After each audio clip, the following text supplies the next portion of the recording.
What is up, everybody in YouTube land? It is your friendly neighborhood appliance technician, Chris, and I'm working on another dryer here. Now, this is a pretty good come up for me because I'm probably going to be able to sell this dryer for 80 or 100 bucks. I mean, it's part of a set, so I take a little bit off for a set.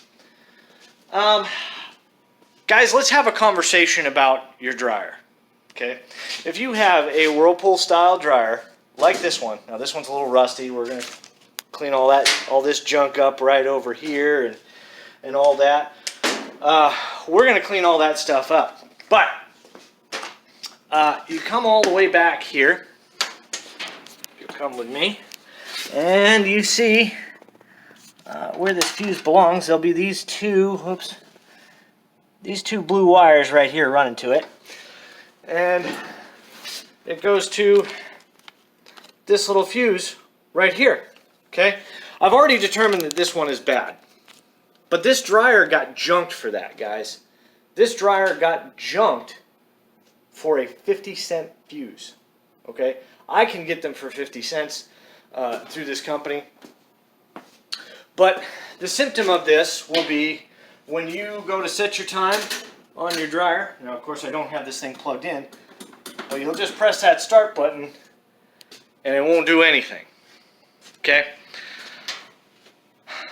Do not junk your dryer. And the way we test this thing, get this set up. We get our meter. Okay? And we set our meter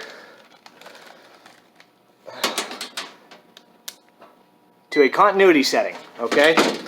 And you're gonna go across the two terminals on that thing. So let me get that right back.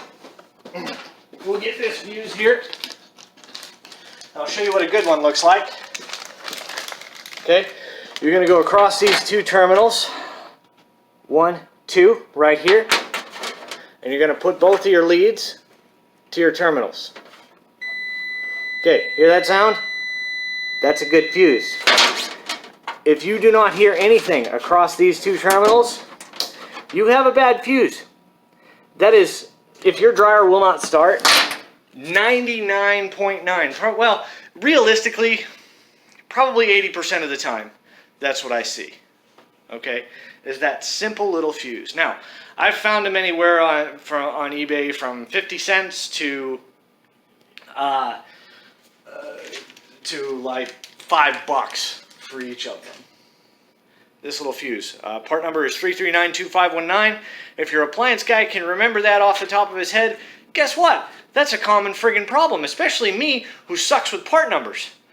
This one has a 3392519. It has a 279838 element. They are both very common. Now the 279838 is going to make it not heat. Okay. You can also have a timer do that, and motor, so forth, so on. Very, very rarely do I find that these things are motors when they will not start. I'd probably say maybe 10% of the time I find that they're motors. So just a little quick pro tip for you guys. Very easy to do. You take this backing plate off. There's 6, 7, 8. There's 8 screws plus the cover plate for your cord. You take that all off and you test that fuse with those two blue wires running to it. It can be a Whirlpool dryer, later Maytag dryer, etc., etc. Just remember, guys, that is most likely your problem.